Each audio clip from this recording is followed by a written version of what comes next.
Iran की राजधानी Tehran में एक बहुत बड़ा धमाका होता है, क्योंकि वेनेजुला में दुनिया का सबसे ज़्यादा क्रूड ऑयल पाया जाता है। इसके बाद अभी एप्स्टीन फाइल का वायरस पूरी दुनिया में फैल ही रहा था। अमेरिका, ईरान और इजराइल के युद्ध में कि सारे मुल्क अब केवल तमाशा देख रहे हैं। इस रास्ते को बंद करता है तो जितने भी देश अपने सामान को इस रास्ते से एक्सपोर्ट या इंपोर्ट करते हैं के बारे में ये स्थिति साफ है। अरबों की जिस जमीन पर इजराइल कब्जा करके बैठा है वो जमीन उसको खाली करना होगा। Stands with Israel. जब उनके बच्चे साफ सुथरा होकर स्कूल जाते हैं और शाम को उनकी लाश घर पे आती है। नमस्कार दोस्तों, 28 फरवरी 2026 को सुबह लगभग 8:10 पर ईरान की राजधानी तेहरान में एक बहुत बड़ा धमाका होता है।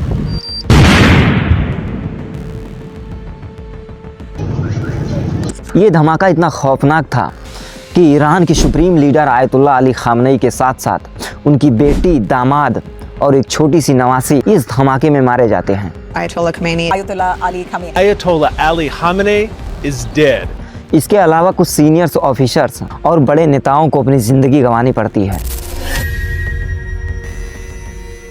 इस काम को किसने सरअंजाम दिया होगा ये बात बताने की जरूरत नहीं है, क्योंकि जब अपराधी खुद अपराध को कबूल कर ले तो इसमें कोई शक व शुबा नहीं रह जाती। Iran's formerly supreme leader Ayatollah Khamenei is dead. जी हाँ, मैंने अमेरिका और इसराइल के इन दो सनकी नेताओं को अपराधी क्यों कहा, इस बात को आपको वीडियो के अंत तक पता चल जाएगा।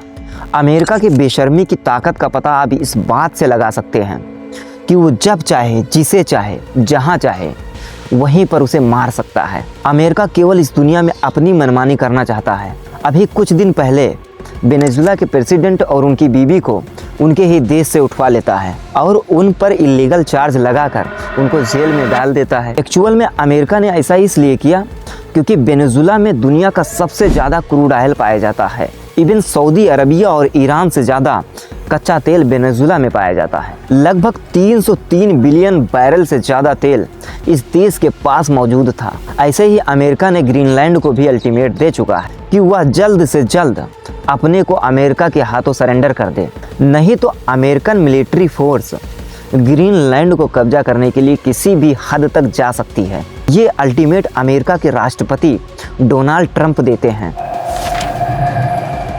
इसके बाद अभी एप्स्टीन फाइल का वायरस पूरी दुनिया में फैल ही रहा था और बड़े बड़े नाम को नोट किया जा रहा था। उन नामों में एक नाम जोर जोर से लिया जा रहा था और वो नाम था अमेरिका के राष्ट्रपति डोनाल्ड ट्रंप की। The White House is pushing back following multiple reports that US President Donald Trump's name appears among hundreds in sealed Justice Department files related to Jeffrey Epstein. Trump ने अपनी काली करतूतों को छुपाने के लिए न केवल सिर्फ अमेरिका के लोगों के दिमाग को बदला, बल्कि पूरी दुनिया को अलग सोचने पर मजबूर कर दिया। उसने ये काम तब किया जब ईरान के सुप्रीम लीडर को मार देता है। इस तरह अमेरिका, इजराइल और ईरान की बरसों से चली आ रही जंग एक भयंकर रूप ले लेता है, जिनके टारगेट अब आम इंसान बन रहे हैं। मासूम लोगों की जान जा रही है। क्या इतनी सस्ती हो गई है आम लोगों की ज़िंदगी कि पैलेस्टीन, ईरान के बजाय अब गल्फ कंट्री के लोगों की ज़िंदगी भी सुरक्षित नहीं बची।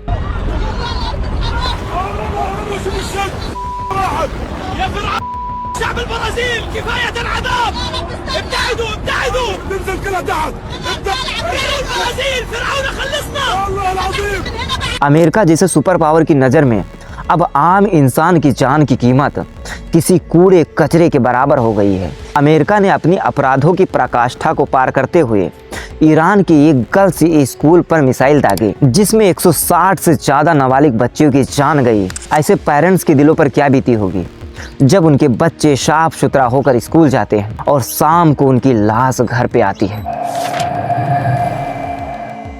एक इंसान होने के नाते आप सबसे पहले अपने दिमाग से सारे नरेटिव वर्ड्स को निकाल दें, फिर अपने दिल से सोच कर देखिए। फॉर एग्जाम्पल, आपकी दुश्मनी किसी अमीरजादे से है। वो अमीरजादा आपके घर पर आपको मारने के साथ साथ आपके बच्चों को भी मार कर चला जाए, आपके पड़ोसी खड़े देख रहे हों, या ये पड़ोसी उन्हीं अमीरजादों के साथ मिल जाएं, अब आप बताएं, यहाँ पर इंसानियत कहाँ बची? ऐसा ही हो रहा है अमेरिका, ईरान और इजराइल के युद्ध में कि सारे मुल्क अब केवल तमाशा देख रहे हैं। जब उन पे बीतेगी तो पता चलेगा। हद तो तब हो गई जब अमेरिका और इजराइल मिल करके ईरान की राजधानी तेहरान पर अटैक करके उनके सुप्रीम लीडर आयतुल्लाह अली खामनई को मारा है। तब से देश भर के न्यूज चैनल और मीडिया में यही चर्चा चल रही है कि दुनिया में इसका इम्पैक्ट क्या होगा, क्या भारत पर भी इसका असर देखने को मिलेगा? अगर एक शब्द में कहें तो जी हाँ, बिल्कुल पड़ेगा। कैसे, उसे आगे देखते हैं। पहले नंबर बात करें ईरान के कच्चे तेल रिजर्व की। वेनेजुला और सऊदी अरबिया के बाद तीसरे नंबर पर ईरान है। ईरान लगभग 208 बिलियन बैरल क्रूड ऑयल को रिजर्व करता है। तेल के प्रोड्यूसिंग में 6वें स्थान पर है। ईरान इसे एक्सपोर्ट करने में 16वें नंबर पर चला जाता है। इस तरह अमेरिका चाहेगा कि ईरान अपना तेल कम से कम बेचे। अब क्रूड ऑयल की शॉर्टेज होगी, जिसकी वजह से दुनिया भर में तेल की कीमत बढ़ सकती है। दूसरा, स्ट्रेट ऑफ हार्मोज, यह दुनिया के सबसे महत्वपूर्ण समुद्री रास्तों में से एक है।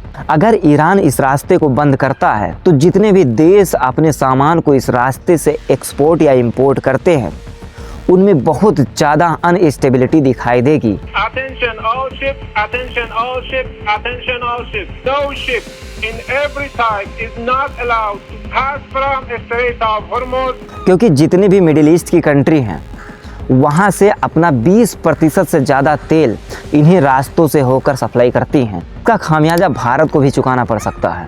और रही बात इंडियन गवर्नमेंट की, तो शायद मोदी जी आज़ादी के बाद 1960 का दशक भूल गए हैं, जब भारत में अकाल पड़ा था, यहाँ के लोग भूखमरी के शिकार थे। तब उस समय भारत की मदद के लिए अमेरिका से गेहूं मंगवाया गया था। और जानते हैं ये गेहूं कैसा था?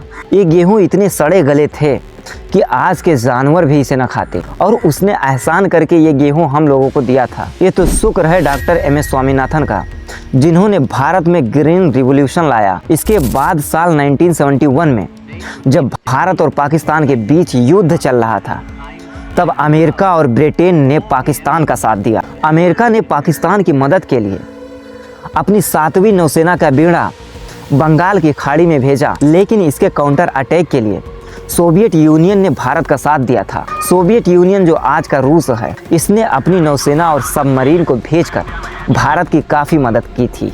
इस बात को अटल बिहारी वाजपेयी के समय तक बखूबी याद करके रखा गया। इन्होंने अपनी स्पीच में कहा था कि इजराइल जो गैर कानूनी तौर पर अरब और पैलेस्टीन की ज़मीन कब्जा करके रखा है, उसे खाली करना होगा।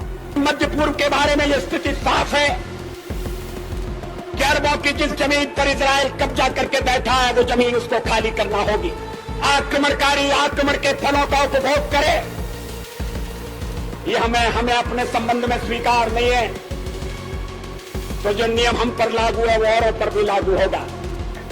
तब उस समय ऐसे बहादुर नेता गरीब, मजलूम और बेसहारा देशों के साथ खड़े होते थे। लेकिन आज के पीएम श्री नरेंद्र मोदी ये कहते हैं कि India stand with Israel. India stands with Israel firmly, with full conviction in this moment and beyond. Modi ji, आप थोड़ा दिमाग लगा के सोचे, आप किसके साथ खड़ा होने की बात कर रहे हैं? वो इंसान जिसने गजा में हजारों मासूम बच्चों की जान ली, या फिर वो इंसान जिसने लाखों लोगों को बेघर कर दिया? बेंजामिन नेतन्याहू ने अपनी हैवानियत को इतना भयानक दिखाया कि गजा और पैलेस्टीन में करोड़ों लोग भूख से तड़प कर मरने पर मजबूर हो गए। ट्रंप और नेतन्याहू मिलकर ईरान के मेनाब में एक गर्ल्स स्कूल, जहां पर 160 बच्चियों को एक साथ मौत के घाट उतार दिया। फिर भी मोदी जी कहते हैं हम इजराइल और अमेरिका के साथ खड़े हैं। वाह रे मोदी जी वाह।